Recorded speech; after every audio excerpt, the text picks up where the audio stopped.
Hello, and welcome to Ending Physician Overwhelm. I'm your host, Dr. Megan Mayo. I'm a family and obesity medicine physician, as well as a certified life coach for physicians. In this podcast, we talk about how the learned habits of people-pleasing, perfectionism, and a lack of boundaries show up in our lives and how they contribute to burnout, exhaustion, and overwhelm. The healthcare system is broken, my friends, but let's not wait for it to be fixed in order to feel better.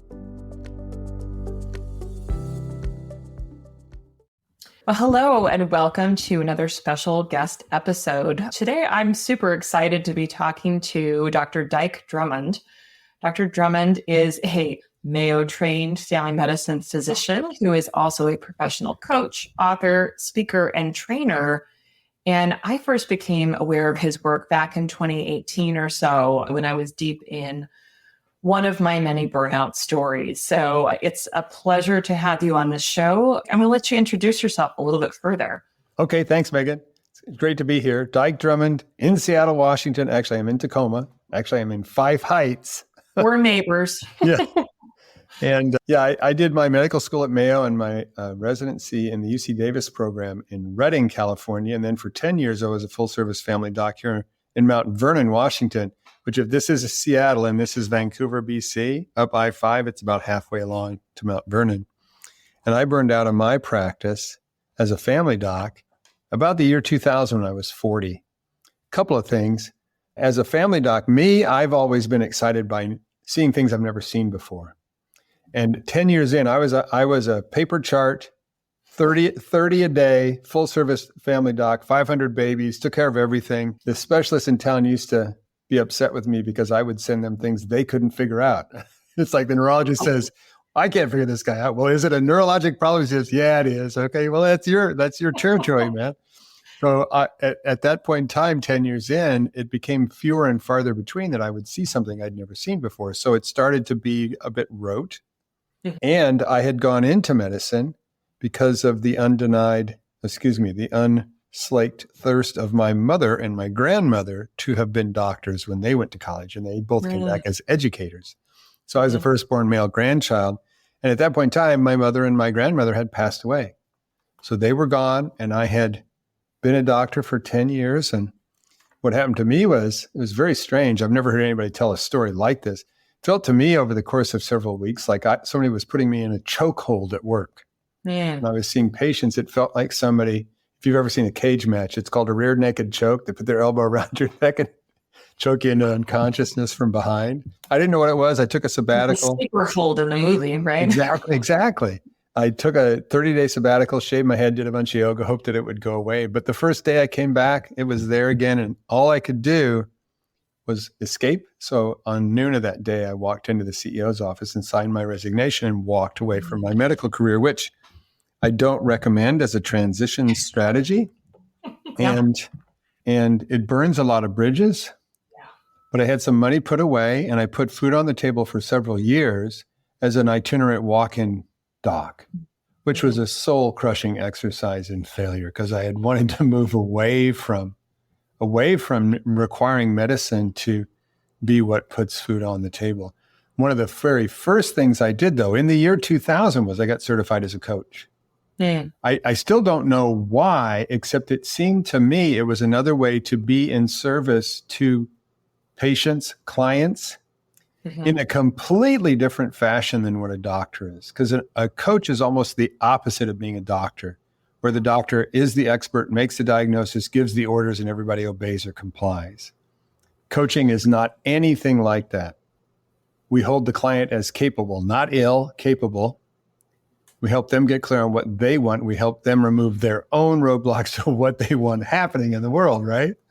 Yeah. And then for 10 years, I supported my now ex-wife as she built her practice as a trainer, teaching people how to run better meetings. And at one point in time, our major contract was with the U.S. Navy's Lean Six Sigma Black Belt certification program. And I ran the office and hired and fired the staff and ran the internet and wrote newsletters. And I learned everything about how to do things on the internet, training design, all that kind of stuff. And then in 2010, that marriage and that business went away. And I was burnt to the ground for the second time.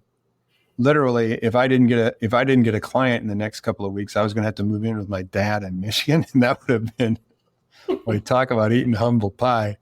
But I launched a little website called TheHappyMD.com. Not that I'm the Happy MD. It's meant to be a place where you can go so that you can, MD, DO, whatever, right, can be happy. Yeah. And it was just for my own individual coaching practice.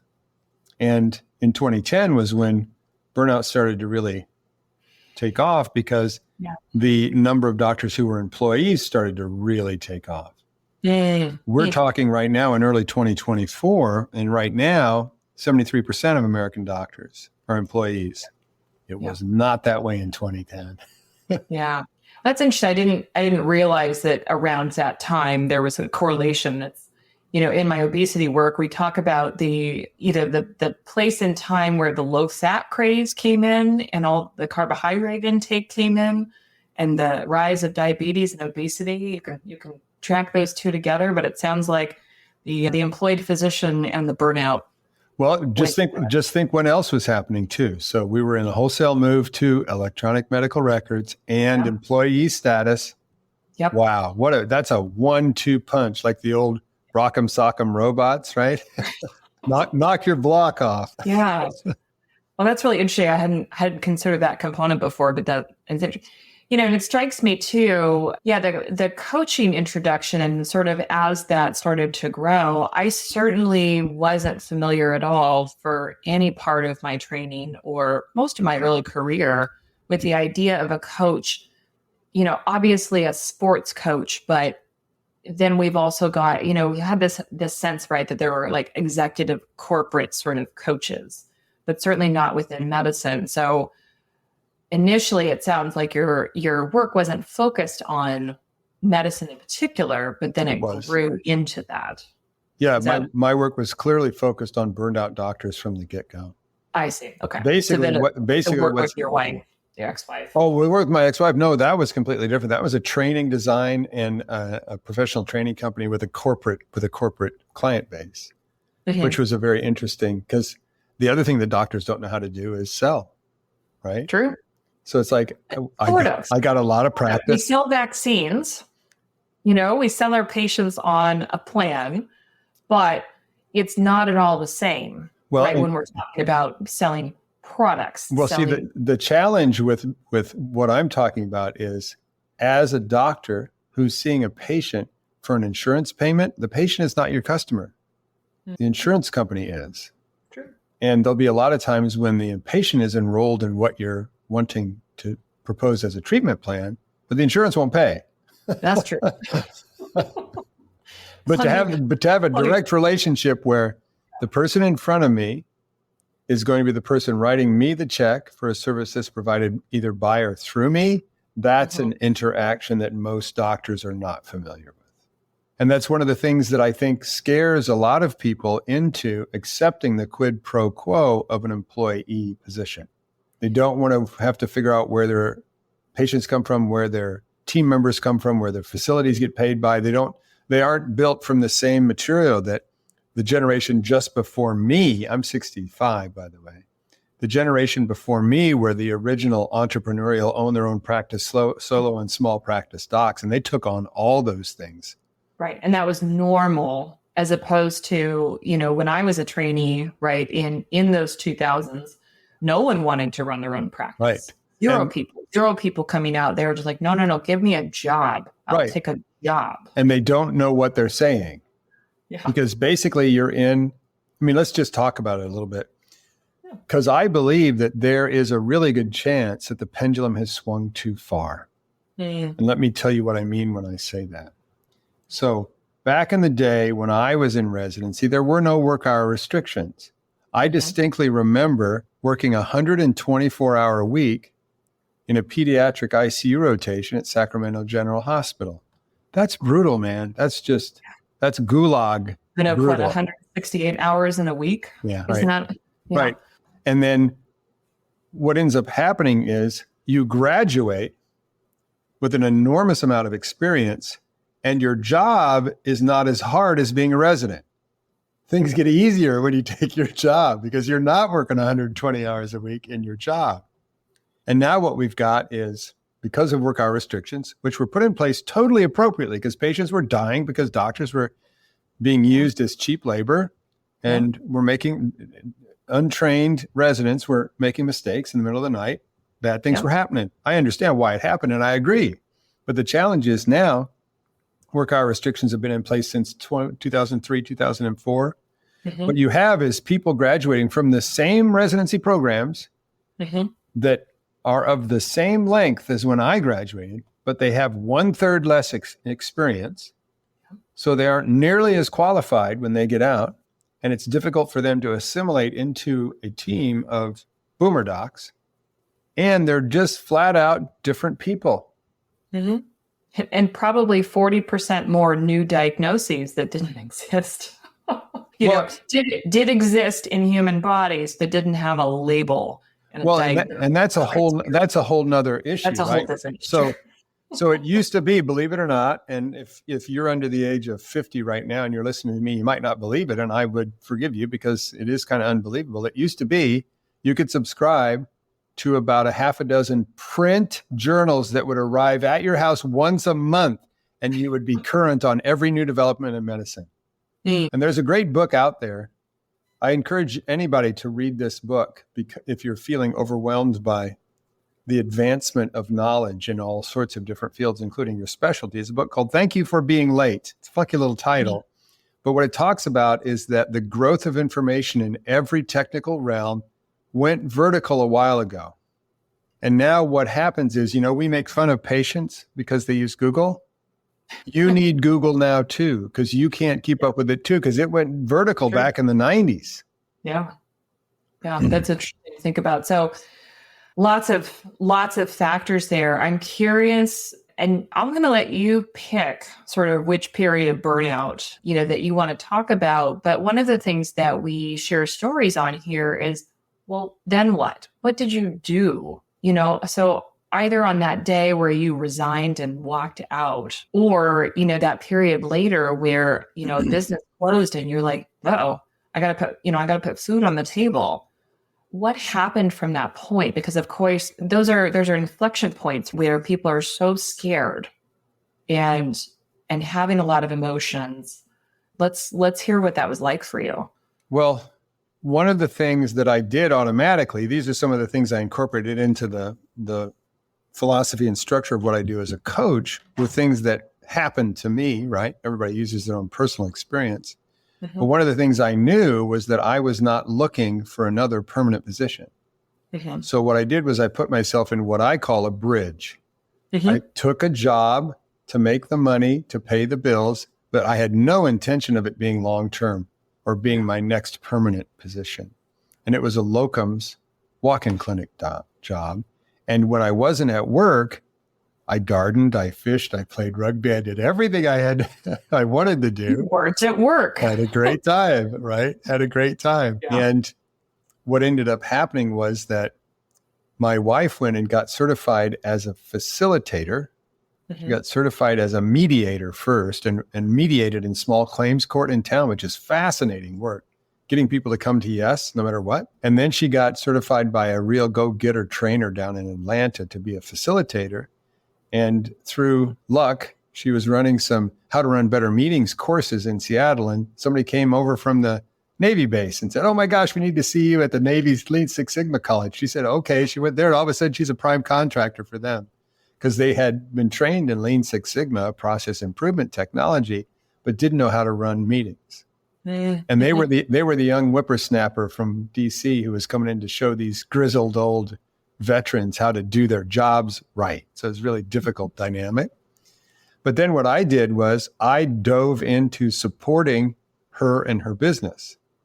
We said in 2004, Dike is not going to work as a doctor anymore. And it was only when we took that off the table that we developed her independent means of supporting the family fully. And that became our primary income. Yeah. And I did. I want to highlight there for people who are listening is that we always, because people don't trust this, we always have ways to put food on the table, right? And that might be locums work, right? Or some kind of temporary thing. But people discount that we have all kinds of skills that can translate into other places, right? So for people who take non-clinical, completely non-medical jobs, we might think, oh, all I know how to do is doctor, right? Did you have any of that anxiety? All I know how to do is doctor, or at that point were you feeling confident enough that, yeah, I can handle this. I can do something that's me. For me, I always thrive on new things, learning new things and trying out new family things. medicine. So for me to be somebody who's learning how to run a small business and learning how to work the internet, I had a friend and I created a website called Physician Career Expansion. We didn't know anything about search engine marketing or anything like that, but doing all sorts of crazy stuff and just having a really good time. And there would always be enough money to put food on the table. But what ended up happening was, through my coaching practice and through the TheHappyMD and everything, and I only came to this realization about 8 years ago. It's like, oh my gosh, I've become the guy I would have loved to have met back in 2000. Yeah. And right? If I had, the person that you needed, if I had met myself back then, what my counseling would have been, my suggestion would be that I consider not quitting, making the decision that you're going to leave. So making the decision is always a point for most people of relief, because it's being in that limbo of, am I going to go or am I going to stay? That's the difficult part. Yeah. But if you can make the decision to leave and not leave, you've put your own job in a bridge position. It's now a bridge and a support taking you to someplace else. Yeah. And I'm convinced that had I had a coach and had I had that kind of support back then, I would be some senior leader somewhere, shaking it up, doing it right, not being a dumbass like a lot of these bean counters out there in the industry. Yeah. Because I wouldn't have forsaken my clinical brothers and sisters. Do you feel like you did forsake them? It was pure survival. Yeah.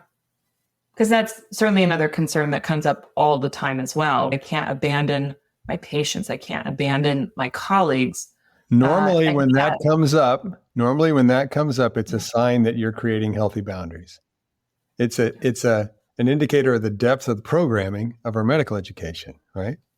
It's all hooked in with imposter syndrome, never show weakness, all that kind of stuff. But anybody who feels guilty or shamed, what about my patients? What about my partners? Is typically contemplating healthy boundaries. Nothing more, nothing less.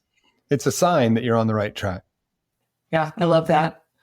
And so tell us when, you kind of hit that second breaking point and you're creating TheHappyMD, but you're coming out of a difficult period, it sounds like. Oh, yeah. What were you doing to take care of yourself? What changed for you other than, sort of scrambling to figure it out? Oh, I was definitely scrambling, but I love writing. And I love taking things I learn with my clients and turning them into stories and telling them and things like that. And I was involved in a training group, a crazy training group, T. Harv Eker, Secrets of the Millionaire Mind. And he was training people how to do multisensory learning and all sorts of crazy training design and that kind of stuff. And I would throw a couple of bricks in my backpack and hike 1,000 feet up Little Mountain. So I was doing P90X too. There you go. I had very, very little body fat. I was doing P90X. I mean, he was doing all the things that a single guy does to stay relevant and feeling vital on eHarmony. Okay. You asked. I haven't. It's true. I asked. I opened that door. No, I was just thinking, well, it's been a while since I've heard of specifically eHarmony, but we are talking about 13 years ago. So. Right. It's a long time ago. Yeah. Okay. And then tell us how this morphed, kind of into TheHappyMD more. And during that time, you wrote a book, which I happen to have right here. There you go. Before we hopped on, Stop Physician Burnout, because it wasn't just a solitary coaching program, right? It's really grown into something a lot more. It was. So tell us that journey. Yeah, it was. But here's an interesting thing. So, dear listener, if you know anything about search engine optimization, I was doing this in 2010, and I knew a little bit about search engine optimization, And I knew in order to figure out who was on the first page of Google, I needed to go to the library to a computer that had not searched the term physician burnout before, because we didn't have incognito windows, right? And so I went into the local library and I punched in physician burnout, and there were 10 results on the first page at that point. And I quickly realized none of them had been structured to be there. They just happened to be academic articles where the title of the article had the words physician and burnout in that order in the title. And so what I did was, over the course of about 6 months, I wrote 6 or 8 articles that I made to rank. I created them with the on-page SEO to rank. And I had 8 of the first 10 positions on Google. The first page was mine. And it stayed that way for about 6 years. So for about 6 years, anytime anybody searched physician burnout, they ran into me. And then I put articles on a whole bunch of ancillary terms: physician leadership, physician suicide, stop physician burnout, physician wellness, physician well-being. And I rank for a whole bunch of those things. Google's algorithms have changed, and now they think the AMA is the only person who knows anything about burnout. But they do have their badges, and everybody climbs over each other to get those. But that's how my career started. And so what ended up happening is, and another thing about me is that I've always been a leader. I'm one of those people who, it's not that I push for it, it's that it sort of seems to happen to me, right? And in my little 40 doctor multi-specialty group as a doctor, I was the chairperson of the executive committee. I had a 23-year career playing rugby. There were only 2 years of that. I was 23 when I didn't captain the team I was playing on. And so I naturally gravitate towards working with and speaking to leaders. And so I also like to write. So I wrote blog posts about what I was seeing that was burning people out and making them better. That turned into the book. And then in this time frame, we're now up around 2012, 13, 14. There's a whole new ecosystem of physician leaders out there that are CMOs, where their organization didn't used to employ any doctors, but now they employ 200.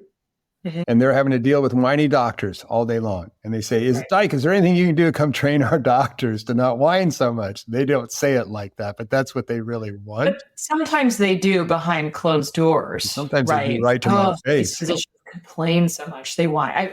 I mean, we certainly hear that story. By the way, the most important thing you can do as an employee physician is have regular meetings with your boss and not complain. Because if you can't get those meetings to a 5-to-1 positive ratio, you won't have any influence over that person. But I digress. So what ended up happening is a whole separate podcast topic to go that's through. Physician leadership. That's what we call manage your boss. And so I developed a line of trainings, and I started to get corporate business speaking in addition to my private clients. And at this point in time, that's mushroomed into, I've trained 40,000 doctors. I stopped counting 5 years ago, but it was 40,000 then. I've sold 40,000 copies of the book. And we moved up to doing a leadership development training, wellness leadership development, training wellness champions, the person who would run the wellness committee, create the wellness strategy and manage it and interface with the C-suite, because that's where the low-hanging fruit is.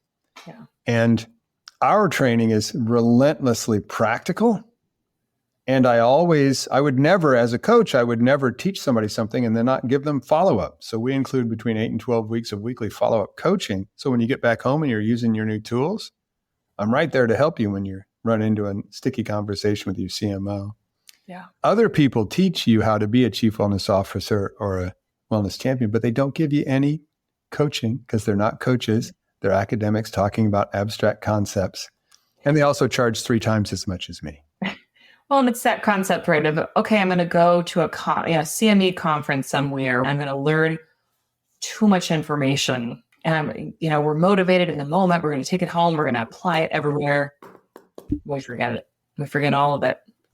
Well, the first thing that happens is the CMO will gut you with a dull knife in the first conversation you have about wanting to do something meaningful. And you have to be able to survive that conversation and maintain a relationship there that has some influence. That's the hardest part. Most of the coaching is about conversations with senior leaders. Yeah. Well, and I'm hearing too this theme that I want to pull out for my listeners of, having an area that you're passionate about and being willing to stab at it from multiple different directions and have the persistence with it. I think there, and you probably have encountered this as well, right? There is a fatigue that we have from learned helplessness, right? Of being told no over and over and over again, not getting the resources that we need. That if we ask for something to be different and we hear a no, we'll often just stop asking and resort to whining and complaining because that's all we feel like we can do. But in your story, there's this level where you had to keep at it and you had to keep growing the skills and learning new skills like SEO, which is not the rabbit hole that lots of people want to go down in order to, continue to pursue this passion. Yeah, the thing that happens with most physicians is the thing that hamstrings them, and an approximate cause of a lot of burnout is residency. Mm-hmm. Because residency does two things. It teaches you how to practice in your specialty, and it teaches you how to be a good resident. And out in practice, good residents crash and burn. Because residency, if you look at the task of preventing burnout and creating a healthy lifestyle as a resident versus out in practice, they're two completely different things. Residency is a survival contest. Mm-hmm. Everything is predicated on getting to the finish line. And it's finite. It's right? finite. It has a beginning and an end. And it doesn't matter if you get to the finish line in one piece. You can be missing 3 fingers off your left hand and 1 eye. But as long as you drag yourself across the finish line, what do they call the person who graduates last from medical school? Doctor. But then once you're out, what's happened is you've been in the medical education system. I'm a family doc, 7 years. That's as short as it gets. I know people who are in for 16 and longer. Yeah. But in those 7 years, it's interesting, right? You know basic training, right? We all know basic training is a conditioning exercise. How long is basic training? 4 weeks. 6 to 13 weeks. How long is medical education? 7 years minimum, right? So we're incredibly conditioned to just do whatever it takes to get to the finish line and not ask any questions, not ask for any accommodations, not ask for any help. What if they find out, right? Mm-hmm. So what do? We walk out and we're just looking for another set of tracks. Yeah. We're going to be yes, ma'am, no, ma'am, 3 bags full, ma'am. Yeah. And you're just going to, especially if you've got 1/3 less experience than me, and you've been coddled by a wellness program in your residency, and there isn't one when you get out in your job, you're going to crash and burn, man. Yeah. Well, and this is something that I had to let go of in my own story of, this feeling of they're out to get me, right? They're out to ruin my life. I don't think that. I think there are many, many, many problems with the healthcare system. But if I'm coming out of my training wanting to give everything I have and overwork and, make everybody happy, right? That people-pleasing part, there is no business case for my employer not wanting more and more of that. Oh, yeah. There's a tremendous financial disincentive. You should rest. You should, we'll take care of you. But that's what we expect. We expect, okay, I'm going to come out of residency. I'm going to start in this position. And now my real job will take care of me. Take care of me? Why? I think that, and maybe that's a generational divide that wow. Okay. But not take care of me of like life of luxury, but that it won't be this hard. Well, let me just say this. One of the things that's interesting about watching management respond to short-staffed services. Let's say it's a family practice wing. It used to have 8 providers and everybody had a nurse and an MA. Right. And now we've got 5 and nobody's got a nurse and we've only got 4 MAs. Mm-hmm. What do the doctors do? They keep showing up and they keep seeing the same amount of patients. Now, you know what that looks like on the profit and loss statement? You know what the CFO says to the office manager of that office when you're now seeing the same amount of patients with 40% less staff? The CMO is cheering you on. Man, you run a tight ship. This is awesome. And they have absolutely no incentive to staff appropriately because you keep showing up. And then you're faced with the fact that the only way to get anything to change is to play chicken, boycott your workplace. And then what's going to come up? Here come these healthy boundaries. What about my staff? What about my patients? That's these healthy boundaries, totally healthy for you to do this, but they force you to play chicken because they know your ethics will have you show up, and it's an evil misuse of their power to continue to short staff you when they could do otherwise. This is one of the arguments I make is, okay, she said, yeah, but they can't find anybody. It's like, hang on a second.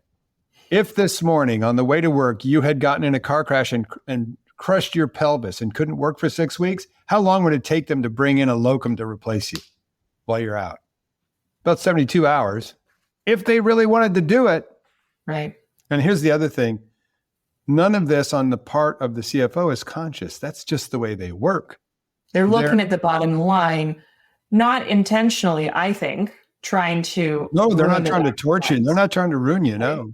No, so but... a lot of times when your back is against the wall and you're overstressed, it's really an automatic thing to assign conscious intent to people trying to ruin you, when actually they're just clueless bean counters.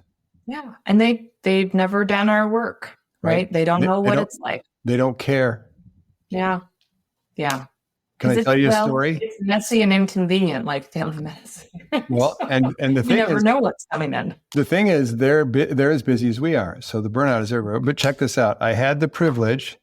I'll tell you 2 stories. I'm about to write about this. I think I'm going to call the article "The Hypocrisy of the Healthcare CFO: A Tragedy in 2 Acts." Here's act number 1. I had the chance to do my typical how to recognize and prevent burnout training to a group on Zoom like this of 20 CFOs in a Southeast American state that shall remain nameless. It was a group of CFOs that was associated with a hospital association for the State Hospital Association. It was run by a guy who contacted me, who was a former CFO himself, but he also had a history of being an interim CEO for several organizations. So he was the guy who put out fires and kept the house together. And he gave me an hour with these people, and I had 20 of them in the frame. And the first thing I said was, hey, I've never talked to a group of CFOs before. Can I ask you all a question before we get started? Raise your hand if you've ever shadowed one of your doctors as they saw patients inside your system. How many hands went up? 0. 2. And then one of the guys said this, oh yeah, back when I first started out, there was in manufacturing, and the CEO made me walk the line every week. Walk the assembly line every week. You had to if you were the CFO. What a great idea.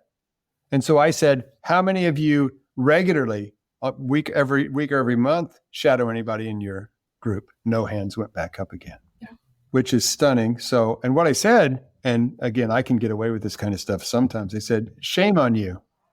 Shame on you. You're running the P&L over a group of people where you don't even know how the sausage is made. Shame on you. Yeah. I've said that before to CEOs. I remember the last time I said that, I said to a whole room full of CMOs, who can stand up here and recite your company's mission statement? And you know you've got it right word for word. And none of these trick mission statements that say, what would Jesus do? Okay, a real one.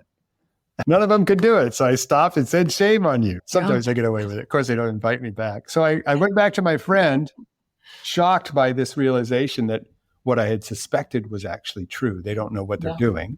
Yeah. Except counting. And I said to him, you know, as a person who went to medical school, there was a point in time when I stood and looked in the mirror long and hard and asked myself, do I have what it takes? And number 2, why would I do this? And my choice was I wanted to be a helper and a healer and make a difference and live a life of purpose and significance. And they said, you went to college in accounting and you became a CFO. Why does a person who wants to be a CFO go into healthcare? Do they feel the same way I did when I was deciding to go to medical school? And he goes, no, it's all about the numbers. And I said, what do you mean? He said, well, look at any medium-sized community in the United States of America. Where does the hospital sit in terms of the top 3 employers in town? So if you look at the profit and loss center of the hospital in the average town, it's one of the top 3 biggest numbers. And that's all they're looking for. The size of their manhood correlates to the size of the numbers in their P&L. They have no loyalty to patient care. They don't care about doctors. They don't care about any of that. It's all about just the numbers. And that is hypocrisy. It's evil. So if you're going to accept an employee position and they're going to pull a job description off the wall, it's boilerplate. There's no accommodations for you. You didn't design it. Yeah. And you're going to say, if you give me an office and staff and salary and benefits, I'll pour my life and heart and soul into it. And you're not going to try to modify that. You're putting yourself in the hands of people who fundamentally do not care about you at all. Yeah. They don't understand what you do. They don't care about you. And sooner or later, right now, there's a whole bunch of cracks appearing in the US healthcare system. Sooner or later, it's going to get ugly. Yeah. I'm trying to, my brain is exploding with like 5 million directions to go in. But I think what you said is really important. And it's a wake up call for all of us to think, what am I actually doing? Well, I've got a formula for you too. I've got a formula for you. Okay. So right now you're working in their practice. Mm-hmm. And you also have an idea, either one that you had back when you chose to go to medical school or one that you've developed over time of what you want your practice to be like. So the question is, how do you define what you would like your practice to be? And how do you find the wiggle room for your practice inside your job description? Mm-hmm. So when people come to me and they're employees, some of them change jobs, but most of the time they go into another employee position and they find a leadership team that is more of a filter between them and the administrative side of the house, somebody who understands them and protects them. And they get really clear on what their ideal job description is, and they actually make it theirs. Take it back is what I say. Take back your practice.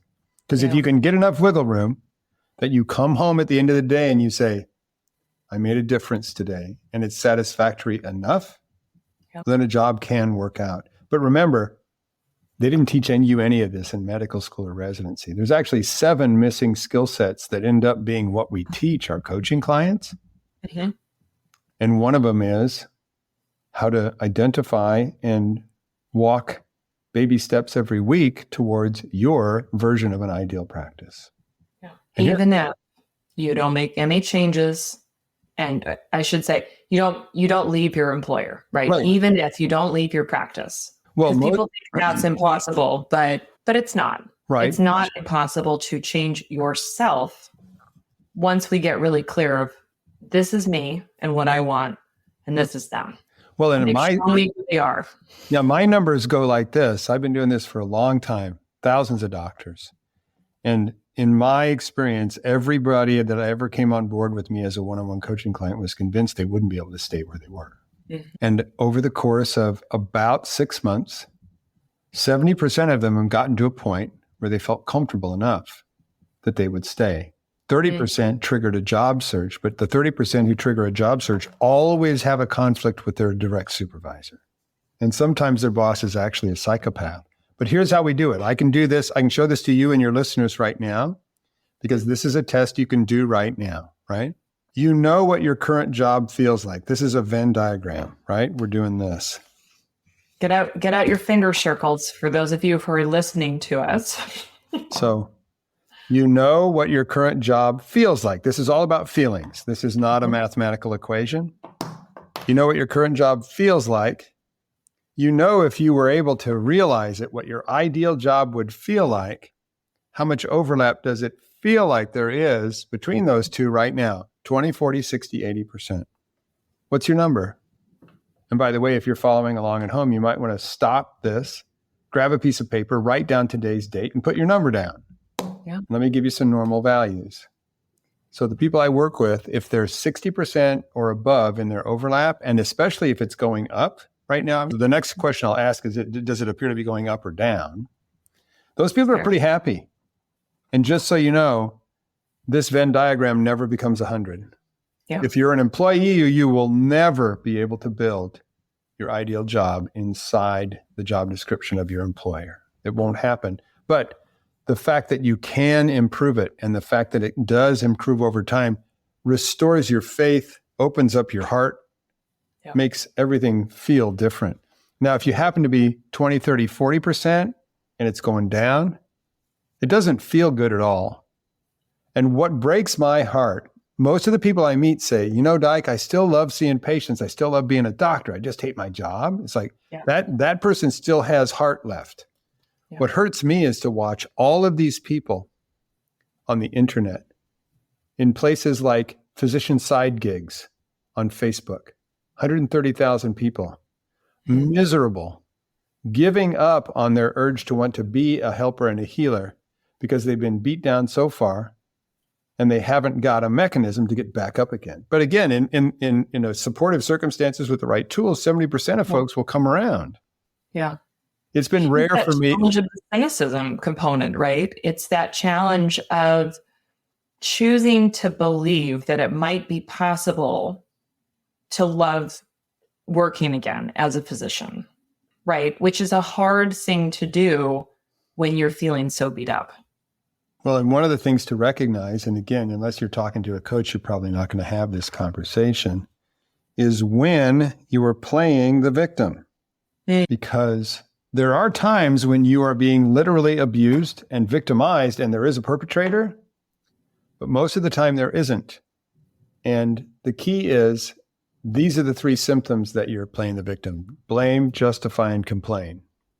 If you're blaming, justifying, and complaining, but you're not changing your own actions, then you're playing the role of the victim, looking for a perpetrator that probably doesn't exist. For everyone out there who's wincing, having just heard that. It stings, doesn't it? We get it. We get it. I get it. That's exactly how I found your book years ago. Being in that place. All of it. Well, and let me say it a different way. This won't sting any less. You don't get what you want in life. You get what you tolerate. Mm-hmm. And one of the things that will get you to change your reality is when you say to yourself, you know what, this sucks. I love myself too much to continue to tolerate this shit. I'm going to do something different. And maybe it's leave, but I wouldn't have, unless you're in danger. And there are some people who are in danger, unsafe work, who are being threatened by psychopath bosses and in unsafe workplaces. There's plenty of you, but unless you are in danger, if you are in danger, walk away. Yeah. If you're not in danger though, you have the ability to change your circumstances. It doesn't, one of the things that doctors do, this is another thing that makes it difficult for doctors, is we're trained to find the big thing in the complaint that my patient is giving me. By the way, differential diagnosis is an exercise in mental illness. It's paranoia. It's paranoia. Yeah, you're always looking for the worst. But what ends up happening is if you look at your situation and you say you want to change something, the doctor will automatically gravitate toward the biggest, hairiest, most audacious thing you could possibly do. And you're going to stumble and fall if that's where you start. Just like if you walked into the gym because you decided to get fit and you picked the biggest barbell off the rack and tried to shove it over your head, you probably break your neck, right? Yeah. So what you want is, and what I encourage people to think about is, well, look, we're trying to get a toehold and establish momentum. When you think about what you want to do, think about what's the smallest step you could take in that direction. Yeah. What's the smallest step? And be consistent. And I'll give you one right now, because I'll grab number one, EMR, right? Documentation and digital data flow is what drives people crazy. Yep. What I want you to think about is broken record moments. Now, I realize I'm stating my age when I say broken record, but that's when the record repeats and the record repeats. I know what a record repeats. I'm good. Okay, great. Vinyl, right? But when you find yourself sitting there on a Thursday going, oh my God, this is the 14th time I've written this note. Yep. All you have to do is write down what you were writing in the chart, write down the topic. And every time you see a broken record moment, just write down the topic on a list of paper. And then you got to just find somebody who knows how to help you and template it. Because the fastest way to get home at a reasonable hour is to be fully templated. Yep. And templates are magic. Yeah. How many times do you have to make a template? Just once. I mean, you do have to remember that you made it. Now, I will say I'm an elderly millennial. I'm just on the cusp. And those of us who are on the younger end, we probably don't need someone to make it for us. We could have somebody make it for us. That assumption. The point is that stop typing the same sentence over and over, but make it easier. I love the question, how can I make this easier? Yeah. And when all you have to do is make a template once and you can use it. You can use it this many times. Are you ready? You can use it this many times. It looks like an 8 on its side, by the way, right? Infinity symbol. So yes. You are getting home sooner without working harder because you made that one template that one time. But you have to do something different, something little, And over time, what happens is it adds up. Yep, we got to use the technology though. And I'm just going to put in a plug for, certainly we've got a new wave of tools out there, digital scribes, which are a very interesting, early stage. But I know that that's being rolled out in some systems. But for those of us who grew up on dot phrases and Epic or similar, there are very simple programs that you can download on your computer, and it is dot phrases wherever you go. That's what I use actually, because we were changing from one record to another when I joined the practice that I'm in now. And I took everything with me rather than build it here, build it there, just to say that there are tools that we can use to make it easier. Well, we actually have had in my network, spontaneously in the network, there has been a movement that's adopted a specific note writing software called Nabla, N-A-B-L-A, Nabla Copilot. It's gotten rave reviews across a number of different specialties. By the way, I have no financial connection with Nabla at all, just that spontaneously people are coming into our coaching calls, our group calls, and saying, hey, I had one person who loaded it on her computer but hadn't started up, and then her MA didn't show up on a day she had 26 patients. She got out on time with all her notes written. She was blown away. Yeah, I think one thing that I needed to do for me, that I need these tools, and I've used Nabla, they got to keep up with the complexity of the 12 different complaints that people bring in and know what goes where. Right. But we'll get there. You've already dropped some gems on us, but for someone who's out there listening and they're, kind of deep in their burnout, they're about ready to walk into their boss's office and put in that resignation notice or flip the table or, whatever they're feeling. What's one thing that you want them to know that you wish you could have known in that moment? Well, it's the whole meta discussion of your relationship with your career. Now, one of the things that happens in residency is that there's no room for anything but being a doctor as you traverse your residency experience. Right. There's just an overwhelming amount to learn, an overwhelming set of commitments. So you jettison your friends, you jettison your hobbies. Listen to doctors at a party, right? You gave up your 20s to be there, right? Well, yeah. Well, and listen to doctors at a party. What do you do for a living? I am a doctor. They don't say what they do for a living. They say, I am a doctor. It's an identity, right? And so when your identity is threatened because your attempt to take care of patients and do what doctors do, it's hard to step back and say, okay, I'm going to put a lid on this. I've mentioned the word bridge a couple of times. Yeah. But what you can do is say to yourself, this isn't working. I'm going to back away from my commitment to the institution, right? And I'm going to put myself in a bridge position where I'm actively investigating what's next if this is not it. And take on the task of deciding how you're going to make your career yours and stop being such a good resident. Yeah. Decide what it's going to look like when you are on your deathbed and you think back to today and you thought to yourself, that's when it all changed. Mm. I encourage you to go find somebody. This is always an interesting assignment. I've been given it for years. Find somebody who's a senior statesman in your group or your society or your town, just an old doc that when you look at this person, you look up to them. You think they're pretty cool. And maybe you're even saying to yourself, oh man, I hope I'm half as cool as that person is when I'm their age. Ask if they'll have a cup of coffee with you. Buy them a cup of coffee and ask them this question. Tell me your burnout story. Yeah. And the cooler you think that person is, the more likely they are to say, what are they going to say, Megan? Which one? Yeah, which one? Or maybe nothing. But what burnout is here for is to make you so uncomfortable you can't not make a change in your life to put you back on a path with more purpose. Look at me. People say you're not even a doctor. The hell I'm not a doctor. I'm taking care of more doctors now and indirectly through them, more patients now than any human could ever take care of. I'm completely devoted to the profession and the people who practice the healing arts. So there's always a way, as long as you're true to your heart and you do want to be a helper and a healer and make a difference.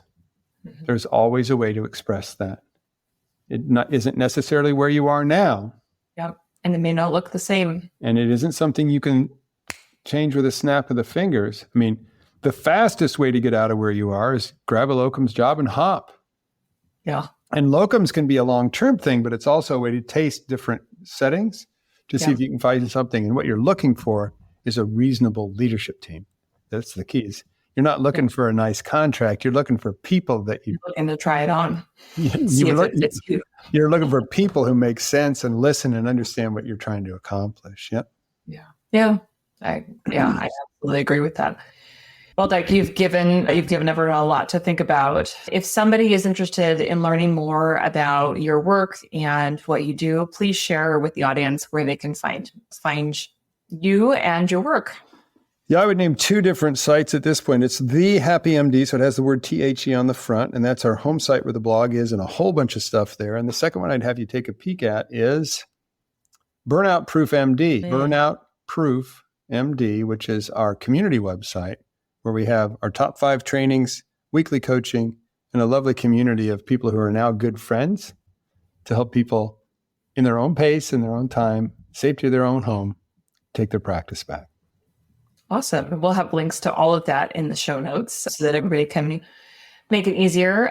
Dike, thank you so much for taking the time out to talk with me today. It's been a real pleasure. Yeah, it's been fun. Thank you so much for inviting me. All right, everyone. That's what we have for you this week. Thanks as always for tuning in. And until next week, take care.